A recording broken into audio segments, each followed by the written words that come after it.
أعوذ بالله من الشيطان الرجيم بسم الله الرحمن الرحيم السلام عليكم ورحمة الله وبركاته. إن الحمد لله نحمده ونستعينه ونستغفره ونستهديه ونعوذ بالله من شرور أنفسنا ومن سيئات أعمالنا من يهده الله فهو المهتد ومن يضلل فلن تجد له وليا مرشدا. أشهد أن لا إله إلا الله وحده لا شريك له وأشهد أن محمدا عبده ورسوله. قال الله تعالى في كتابه الكريم: أعوذ بالله من الشيطان الرجيم. يا أيها الذين آمنوا اتقوا الله حق تقاته ولا تموتن إلا وأنتم مسلمون. معاشر المؤمنين rahimani wa rahimakumullah.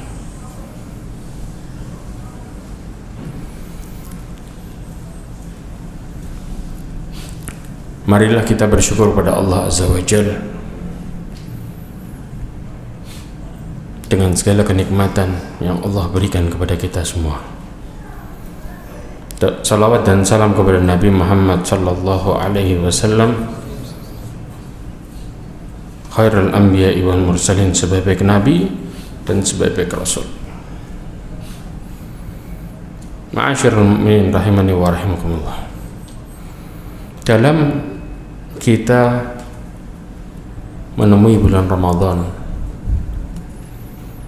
ketika seseorang tidak memahami apa yang dia harus lakukan di bulan tersebut, maka mereka gak akan pernah bisa merasakan kebaikan bulan Ramadan. Banyak orang yang salah dalam memahami bulan Ramadan, maka ibadah puasanya berakhir bukan dengan kebahagiaan, tapi dengan beban. Sehingga mereka melihat bahwa puasa merupakan beban hidup, bukan solusi hidup. Bahwa Ramadan datang, hidupnya tambah semakin berat, bukan tambah semakin ringan. Karena mereka melihat dengan cara yang salah. Makanya Allah Subhanahu wa ta'ala berfirman tentang orang-orang yang mengenal Allah, yang mengenal syariatnya, merekalah yang bisa takut kepada Allah Azza wa Jalla dan menjalankan syariatnya penuh dengan ketaatan dan khawatir dengan dirinya. Makanya Allah Subhanahu wa ta'ala mengatakan, innama yakhshallahu min ibadihil ulama. Allah juga mengatakan radhiyallahu anhum wa radu an, dzalika liman khasya rabbah. Tapi ketika kita tidak faham tentang agama, tidak faham tentang aturan, maka berakhir dengan suudzonnya kita kepada Allah Azza wa Jalla dalam perkara syariat. Seakan-akan aturan itu mengekang hidup kita, bukan memberikan solusi hidup. Ya ikhwah, dalam menjumpai bulan Ramadan, hal yang penting yang pertama yang kita harus pahami adalah sambutlah Ramadan dengan penuh kebahagiaan. Istilah rasa bahagia ini gimana cara nyambutnya? Ada yang tahu? Cara berbahagia dengan menyambut Ramadan itu gimana? Kita kadang-kadang, apakah kemudian sekedar bergembira seperti yang lainnya, pesta dan lain sebagainya? Jawabannya tidak. Menyambut Ramadan dengan bahagia tentunya kita menyambutnya dengan ibadah, menyambut dengan ketaatan. Karena Allah Subhanahu wa ta'ala menjelaskan kebahagiaan yang Allah kasih, dijelaskan di dalam surat Yunus ayat 58. Lihat ayatnya. Allah mengatakan qul bifadlillahi wa birahmatihi fabidzalika falyafrahu huwa khairum mimma yajma'un. Mungkin ayat ini sering kita dengar dalam perkara menyambut dengan kebahagiaan, tapi tahu nggak maksudnya? Dalam penerjemahannya dikatakan, katakanlah Muhammad, dengan karunia Allah dan rahmatnya hendaklah mereka berbahagia. Itu jauh lebih baik daripada apa yang mereka kumpulkan. Di dalam tafsir, Syekh Abdurrahman Ibn Nasir As-Sa'di mengatakan keutamaan Allah Azza wa Jal adalah Al-Quran, yang dengannya Allah berikan nikmat, karunia, pemberian, ya, bahkan Allah limpahkan keutamaan yang begitu besar. Dan rahmat Allah Azza wa Jal adalah agama dan keimanan serta ibadah kepada Allah. Maka ketika seseorang menyambut apa yang Allah seru dengan ibadah serta mereka melakukan apa yang ada di dalam Quran dan Sunnah, maka mereka yang disebut dengan menyambut yang sebenarnya. Dan itu jauh lebih baik daripada apa yang mereka kumpulkan. Yang dimaksud dikumpulkan ini apa? Urusan dunia atau akhirat? Persis. Karena Ramadan ada 2 titik yang sama-sama besarnya, tinggal kita mau fokus yang mana. Urusan dunia, urusan akhirat, Allah kasih limpahan terbesar sepanjang tahun, paling besar Ramadan. Urusan dunia paling besar keuntungannya kapan ya ikhwah? Puasa. Sampai orang pekerja dapat THR-nya kapan? Puasa. Kebayang gak? Tinggal mau ngelirik yang mana gedenya. Kalau lirikan kita lebih kuat dunia, maka jangan nyesel.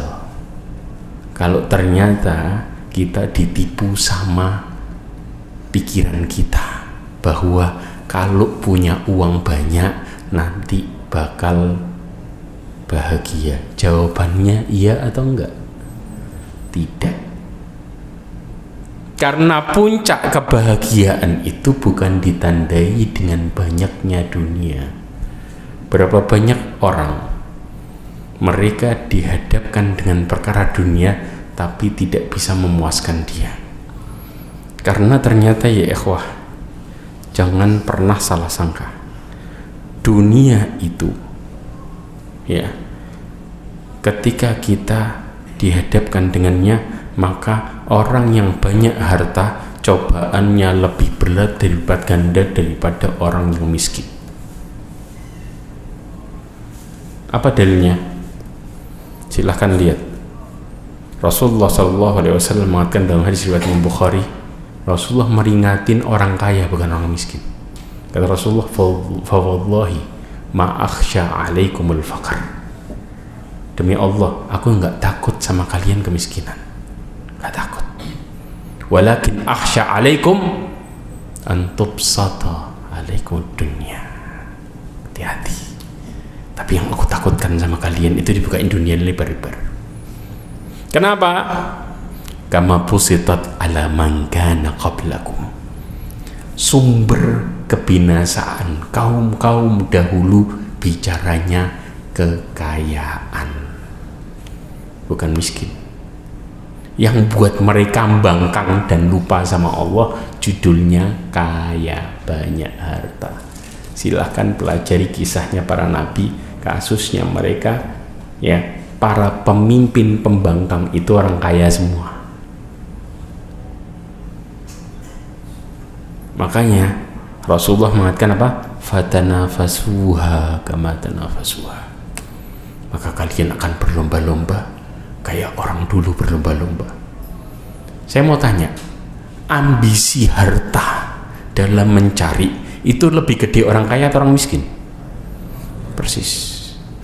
Karena kalau kita dibalik nggak ketemu jawabannya. Coba, ada nggak berapa banyak orang miskin takut kaya?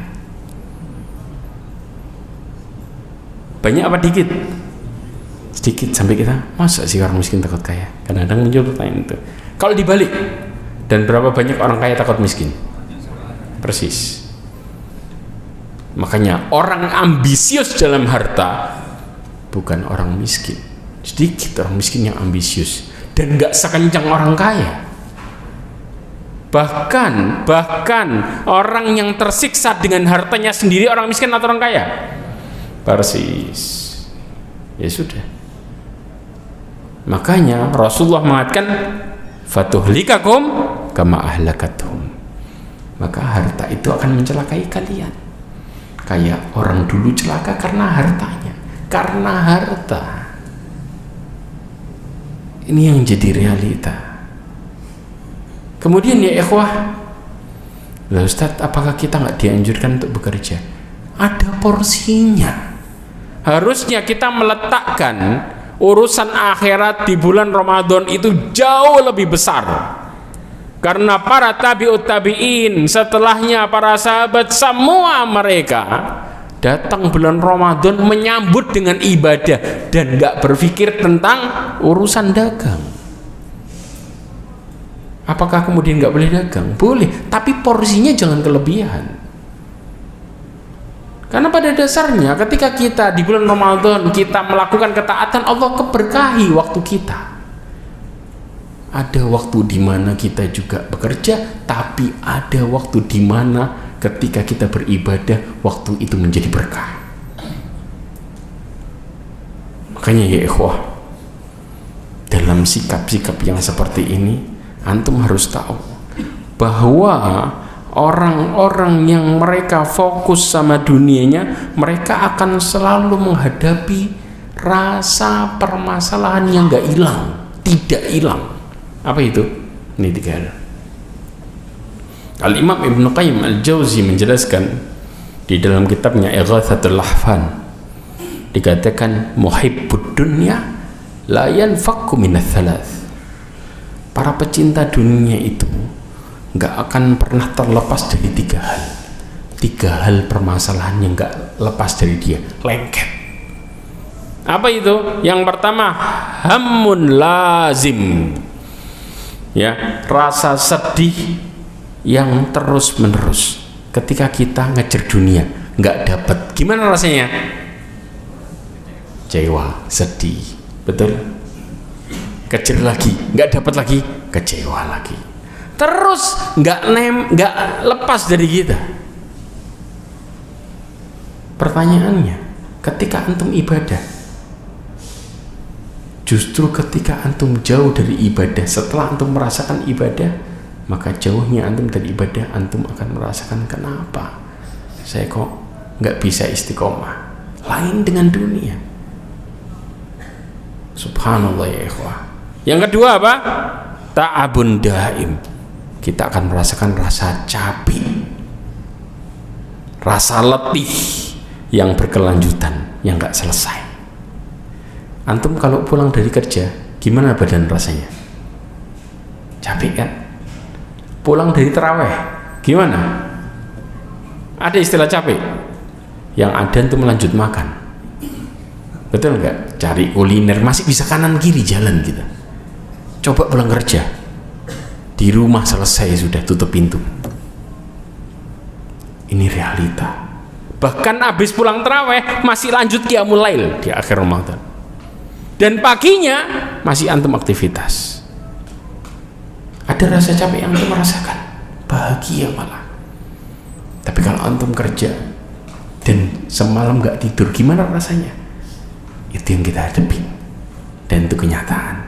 Tapi banyak manusia yang menipu dirinya dengan mengatakan gak apa-apa. Dan yang ketiga ya ikhwah, wa hasratun la tanqadhi. Ketika antum dihadapkan dengan urusan dunia, maka antum akan dihadapkan dengan takut rugi, karena tahu kerugian itu akan terjadi terus menerus dan bakal menghantui. Tapi kalau kita dihadapkan dengan urusan akhirat, ada istilah rugi.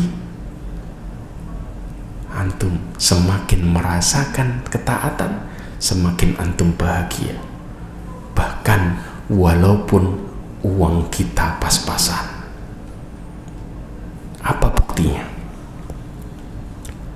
Allah Subhanahu wa ta'ala menjelaskan di dalam surat An-Naml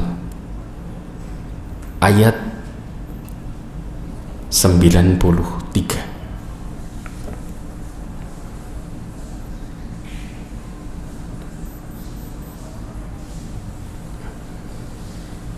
Coba perhatikan baik-baik. Allah berfirman, An-Nahl, maaf. Allah mengatakan, man amila salihan min dzakarin aw untha wa huwa mu'minun falanuhyiyannahu hayatan thayyibah.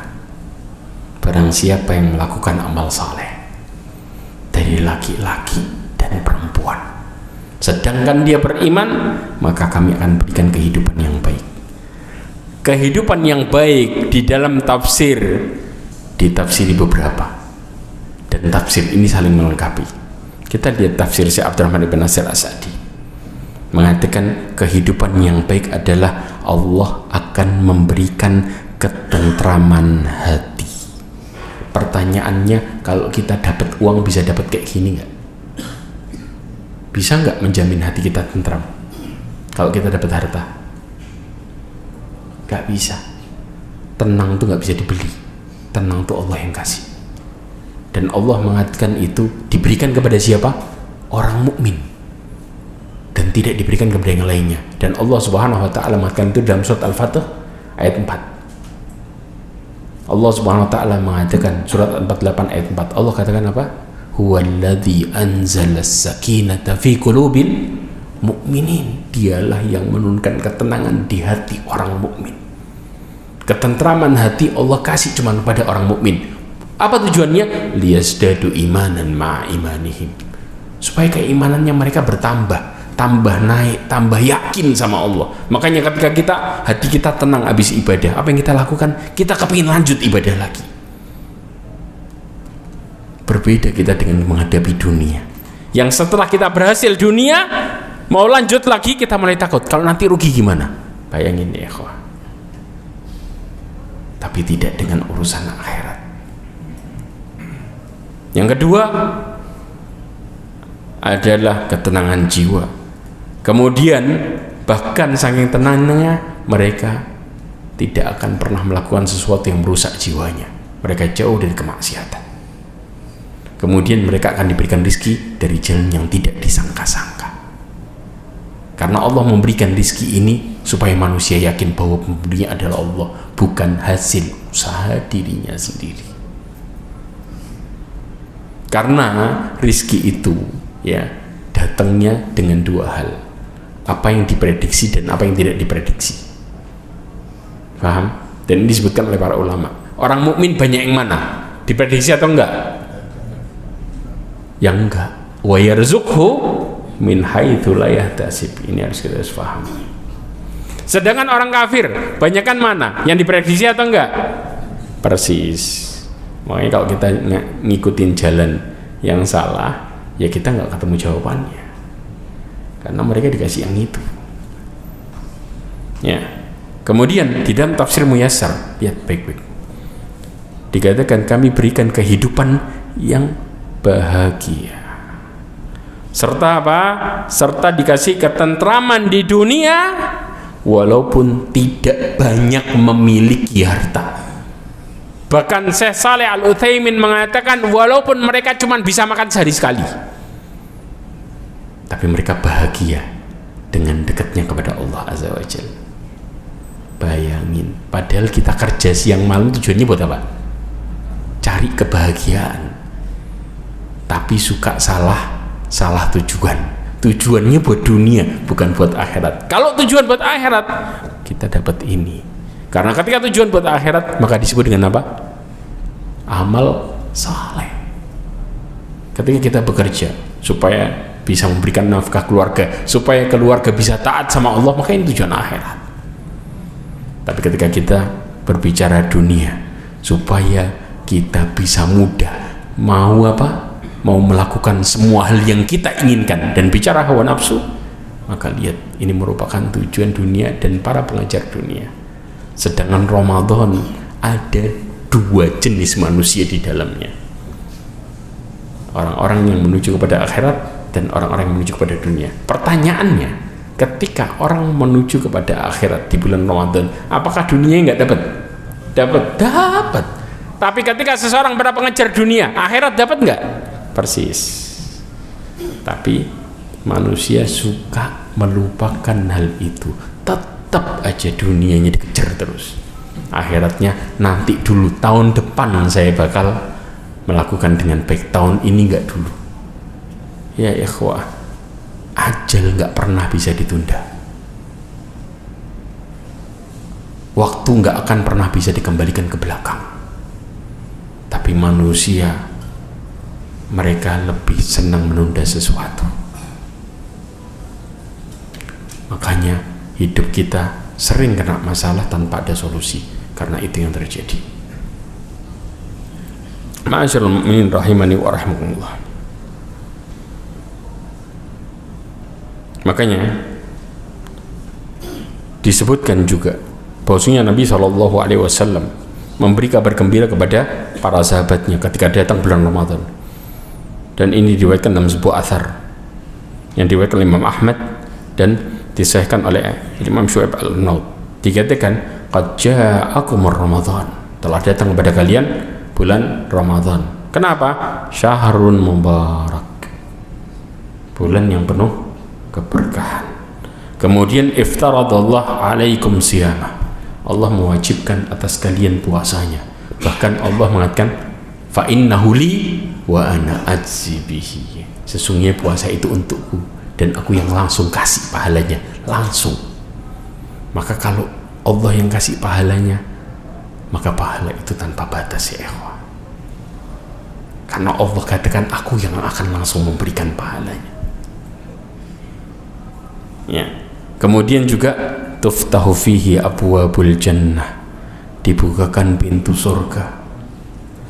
Dan wa tughlaqu fihi abwabul jahim, ditutup pintu neraka. Wa tughallu fihi syayatin, dan dibelenggu syaitan-syaitan. Bahkan di riwayat yang lain Rasulullah mengatakan ya bahwa para pemimpinnya jin, pemimpinnya syaitan, mereka dibelenggu maradatul jin. Kemudian fihi lailatun khairum min alfi syahr, di malam harinya ada sebuah malam yang jauh lebih baik daripada 1000 bulan. Ya, barang siapa yang dijauhkan dari kebaikannya, dihalangi dari kebaikannya, faqad hurim, maka dia telah dihalangi dari kebaikan yang sebenarnya. Kenapa ini bisa terjadi? Mereka ya ketika di bulan Ramadan ya, kemudian mereka tidak melakukan ketaatan, justru mereka melakukan kemaksiatan. Maka di sini Rasulullah Shallallahu Alaihi Wasallam menjelaskan di dalam hadisnya, raghima anfin, kata Rasulullah Shallallahu Alaihi Wasallam, celaka, au ba'uda, atau jauh. Kenapa? Dakhala alaihi Ramadan falam yughfarlah, mereka masuk bulan Ramadan, keluar dalam posisi tidak diampuni dosanya. Hadis ini riwayat Imam Ahmad dan disahkan oleh Imam Albani. Disebutkan oleh Ibnu Rajab Al-Hambali di dalam kitabnya Lataiful Ma'arif bahwa man lam yughfar fir Ramadan falan yughfar fi ma siwa, barang siapa yang tidak diampuni di bulan Ramadan, maka tidak akan pernah diampuni di bulan yang lain. Mereka dimudahin ampunan di bulan Ramadan, dilewatin sama dia, maka di bulan yang lain lebih lagi, lebih ketutup lagi dari petunjuk. Antum bisa bayangin, karena Allah kasih bulan Ramadan. Bahkan seorang tabi'in mengatakan apa? Bahwa Ramadan, Rajab bulannya nanam, syahruz zar. Ada yang mengatakan lagi bulannya angin. Kemudian Sya'ban Zakiyuz Zar', bulannya nyiram tanaman. Ada yang mengatakan bulannya mendung. Kenapa? Kumpul awan. Sedangkan Ramadan Hasaduz Zar', waktunya panen. Ada yang mengatakan waktunya hujan. Hujan semua, keberkahan, kebaikan, subhanallah, semua, sampai syaitan pun ya itu dibelenggu supaya orang lebih mudah melakukan ketaatan. Antum bisa bayangin. Tapi masih mereka jauh dari ketaatan itu sendiri. Maka lihat apa penyebabnya, kenapa masuk Allah mudahin hidayah tapi masih ada orang yang buruk. Ada yang tahu jawabannya?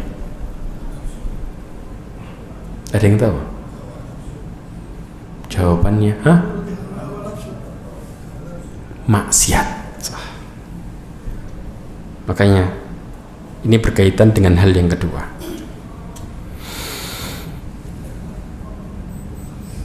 Kalau kita mau bicara ketaatan, maka kita harus melakukan hal ini. Karena Allah Subhanahu wa ta'ala mengatakan ya, di dalam surat Al-An'am ayat 125, manusia itu dalam melakukan ketaatannya kepada Allah itu ada dua jenis.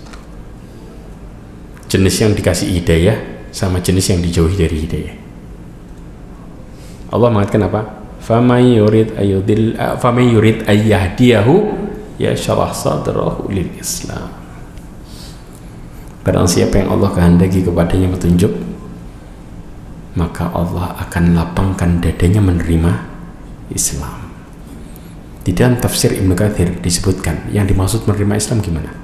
Allah mudahkan dia pertama untuk memeluk Islam, dimudahin. Memeluk Islam ini pemberian atau usaha pribadi? Dikasih sama Allah. Paham? Bukan nyari sendiri. Dia berusaha dekat, kemudian sisanya Allah yang kasih. Yang kedua, Allah berikan dia semangat buat ibadah. Jadi ibadahnya bukan beban hidup, tapi dia ngerasa butuh dan solusi hidup. Dan yang ketiga, Allah buat dia istiqomah di atas ketaatan. Itu yang dimaksud yashrah sadrahu lil Islam. Tapi tipe yang kedua, lah ini ibadah dia. Siapa bilang nggak masuk masjid? Masuk. Tapi ibadahnya beban hidup. Apa yang terjadi? Wa may yurid ayatillahu yaj'al sadrahu dayyiqan haraja ka'annama yas'adu fis sama'. Dan Allah mengakhiri ayat ini dengan mengatakan kadzalika yaj'alullahu rijsa 'alal ladzina la yu'minun. Jadi kalau kita bicara nih judulnya ibadahmu siksaan hidupmu. Lo bayangin, ibadah kok nyiksa gimana? Karena Allah katakan barang siapa yang Allah kehendaki kepadanya kesesatan, Allah buat dadanya sesak sempit. Kayak orang daki ke langit. Orang daki ke langit nih secara dohir kelihatannya dekat gak? Dekat kan? Sama, orang berangkat datang ke masjid dekat gak? Tapi hasilnya kayak langit sama bumi. Antara yang satu ngerasa butuh, sama yang satu beban. Kenapa? Begitu dekat semakin tinggi, rasa napasnya gimana? Semakin lega atau sempit? Semakin taat, semakin lancar atau beban? Persis, tambah beban hidup. Kenapa? Apalagi kalau imamnya, di masjid ini baca imamnya setengah juz, cari yang lain. Nah, yang ini nih sholatnya 15 menit, cocok, selesai sudah. Orang yang model pasang niat model kayak gini, ya biasanya mereka melihat ibadahnya beban hidup. Dan Allah katakan apa di akhir ayat? Begitulah kami siksa orang yang nggak beriman. Allah katakan ibadah tadi menjadi siksaan buat dia. Dan ini realita yang orang suka tutup mata.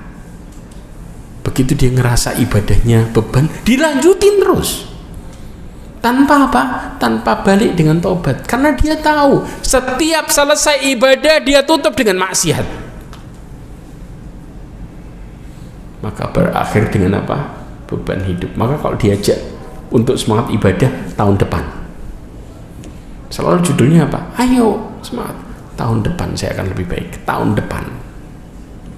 Karena mereka melihat ibadah mereka adalah siksaan hidup mereka. Makanya Allah Subhanahu wa ta'ala, kita jelaskan ayat ini, dalil ini bicara runutan sebenarnya. Ya, saya jelaskan dari yang pertama. Allah Subhanahu wa ta'ala memberikan syarat keberuntungan dengan taubat.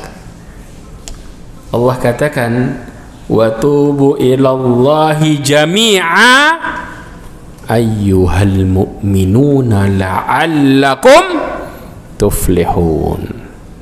Bertobatlah kalian semua wahai orang-orang mukmin supaya kalian beruntung.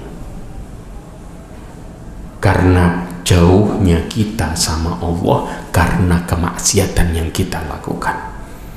Maka jangan pernah bangga dan menganggap remeh istilah tomat. Orang kadang-kadang ngucapin ini kayak gampang gitu.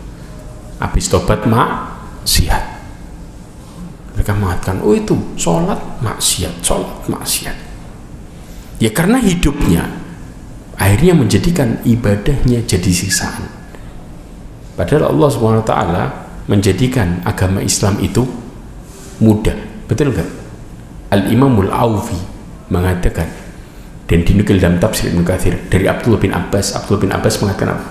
Meriwayatkan dari Abdullah bin Abbas, kata Abdullah bin Abbas, Allah menjadikan Islam asalnya luas, tapi bagi orang yang seperti itu Allah buat sempit.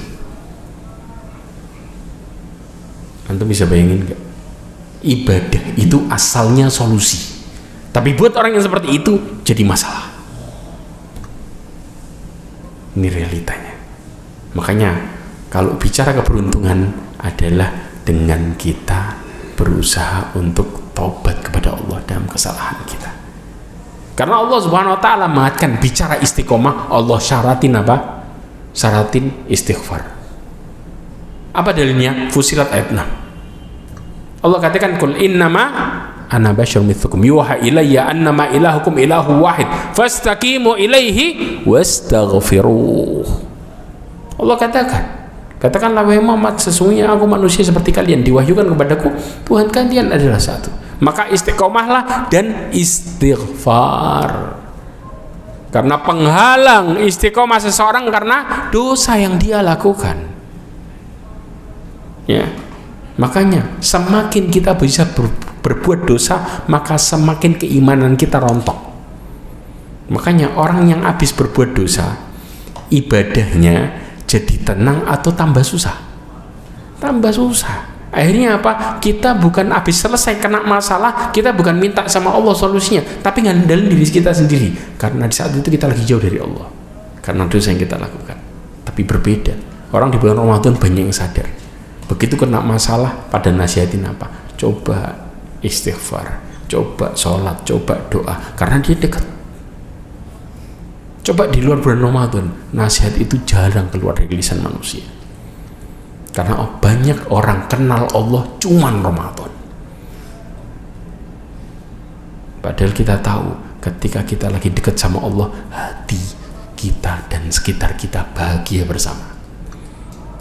Yang kedua, Allah Subhanahu wa ta'ala mengatakan, orang-orang yang mereka bermaksiat, yang melupakan Allah, Allah hukum mereka dengan dilupakan dirinya sendiri.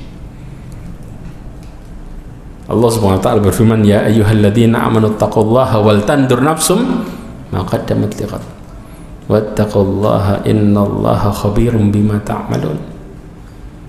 Ketika Allah bicara ketakwaan, Allah bicara juga orang-orang yang sebaliknya. Wala takunu kalladzina nasullaha fa ansahum anfusahum ulaika humul fasikun. Allah katakan jangan seperti orang-orang yang melupakan Allah. Karena lawan orang yang bertakwa adalah mereka orang-orang yang jauh dari Allah Azza wa Jalla. Maka Allah buat apa? Mereka lupa sama dirinya sendiri. Ya ikhwah, orang yang maksiat itu kayak orang mabuk. Nggak percaya? Saya mau tanya, antum kalau lagi nemuin orang mabuk, ditanya, mabuk ya? Jawaban mereka apa? Enggak. Persis. Ya kan? Orang yang maksiat, kalau ditanya, orang yang maksiat sadar nggak dia salah? Tahu nggak dia ini sedang berbuat salah? Tahu nggak? Tahu. Tapi kalau ditanya, maksiat ya? Bela diri dia, betul nggak? Kayak orang mabuk ditanya, mabuk ya? Enggak. Karena kalau dia tahu salah dan bagaimana efek salahnya dan dia yakin sama itu, nggak bakal dia maksiat. Karena tidak ada orang yang mau hidup sengsara, betul? Makanya semua yang menyebabkan kesengsaraan, urusan dunia kita pinter, dijauhin semua. Oh ini bisa jadi rugi, anak nggak mau.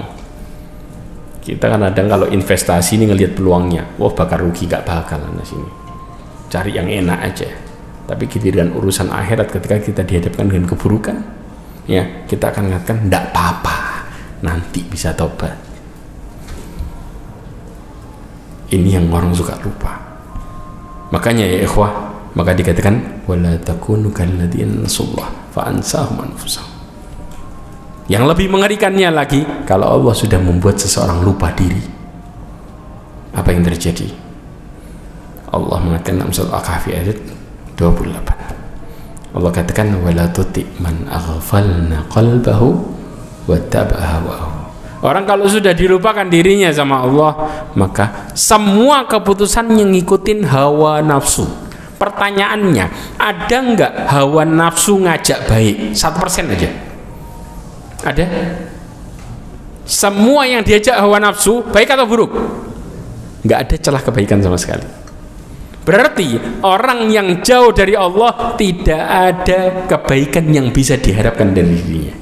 Bahkan nasihatnya pun nggak bisa keluar kebaikan sama sekali. Anda bisa bayangin kan? Makanya sampai Allah katakan apa? Jangan engkau ikuti orang-orang yang kami lalaikan hatinya. Kenapa? Kalau sudah dilalaikan hatinya, mereka mengikuti hawa nafsunya. Wa kana amruhu furuta. Karena semua perkaranya melampaui batas. Mereka maksiat semua loh, bangun tidur sampai tidur lagi. Anda mau bilang apa? Padahal mereka kaya, nggak kaya ya ikhwah.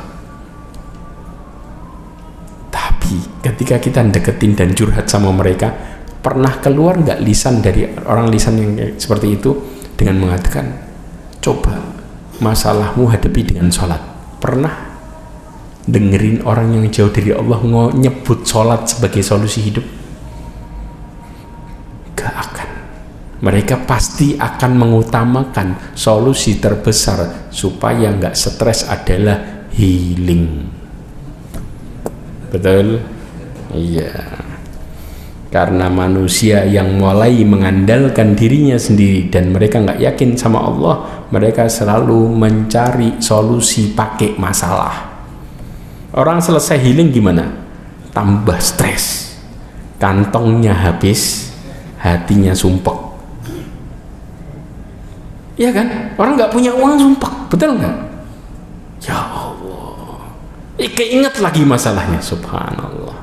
Makanya ini namanya gali lubang tambah dalam, bukan tutup lubang. Kemana prinsip bahagianya di sini? Gak ada. Kemudian juga, lalu bagaimana dengan rizkinya? Nih, lihat. Diriwayatkan oleh Imam Ibnu Majah. Dalil ini dikuatkan dengan dalil yang lain. Ya. Dari Thauban radhiyallahu anhu, bahwasanya Nabi sallallahu alaihi wasallam bersabda, "Wa innar rajula la yuhramur rizqa bidzambin yusibuh." Seseorang itu akan terhalang dari rizkinya karena dosa yang dia lakukan. Artinya apa? Dia dapat rizki enggak? Dapat sesuai takdir, tapi tidak dapat keberkahan. Kenapa enggak dapat keberkahan? Rasulullah SAW mengatakan di dalam hadisnya dari Abu Nuaim, ya, diriwayatkan oleh Imam Abu Nuaim ya, dari sahabat Abu Umamah Al-Bahili radhiyallahu anhu, bahwasanya Nabi SAW bersabda, anna nafsa lan tamuta hatta tastakmila ajalaha wa tastau'ibu rizqaha. Dikatakan orang itu nggak akan pernah mati sampai apa? Sampai ajalnya datang dan rezekinya sempurna. Jelas? Kemudian apa? Kata Rasulullah, fattaqullaha wa ajmilu fit talab. Bertakwalah kalian kepada Allah dan perbaguslah kalian dalam meminta. Minta itu minta dengan cara yang baik-baik. Istilahnya kayak gitu. Bagaimana cara baiknya? Rasulullah menjelaskan, wala yahmilanna ahadakum istibta'ar rizq yatlubahu bi maksiatin. Jangan sampai seseorang menjadikan rizkinya terlambat datang, seret istilahnya kita, ya, karena dosa yang dia lakukan. Kenapa? Karena fa innallaha la yanalu ma indahu illa bita'ah. Karena sesungguhnya apa yang ada di sisi Allah nggak bakal kita bisa dapat kecuali dengan ketaatan. Kalau kita mau bicara masalah kemudahan hidup, rahmat dan lain sebagainya, maka minta pakai taat, jangan pakai maksiat. Berarti orang yang maksiat minta dapat nggak? Jauh. Dia mau sujud 1000 kali, habis taat tutup maksiat, habis taat tutup maksiat, namanya apa? Mereka akan menghadapi masalah tanpa solusi. Karena apa yang ada di sisi Allah didapatkan pakai taat. Makanya Allah jadikan Ramadan momen yang luar biasa, keberkahan yang dahsyat.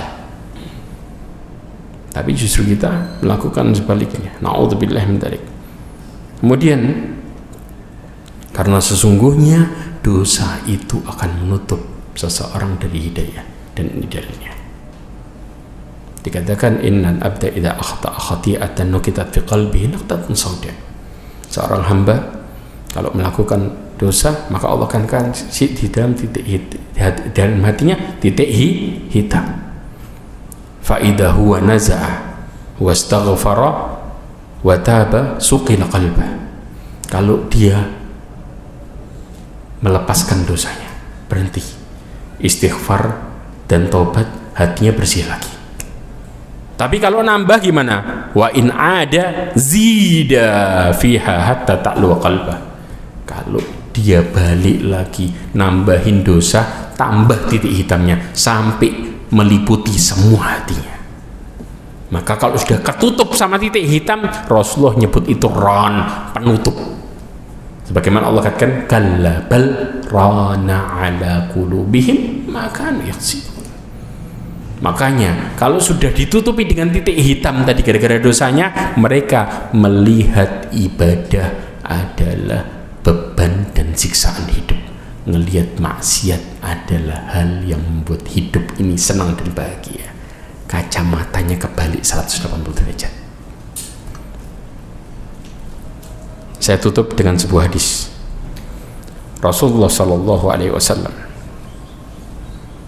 menjelaskan tentang kalau seseorang itu ya melewati bulan Ramadannya dengan baik, bahkan pahalanya bisa mengalahkan orang yang mati syahid. Secara logika ya ikhwah, saya mau tanya bagi yang berpikir hitung-hitungan pahala nih, ya, ada dua orang, A dan B. Yang A masuk Islamnya bareng dulu ini. Yang A ya itu lebih giat ibadah daripada yang B, lebih rajin. Kemudian yang A ikut jihad jalan Allah, mati syahid. Yang B meninggalnya biasa. Sedangkan yang B umurnya lebih panjang setahun daripada yang A. Kira-kira pahalanya banyakan mana? A atau B?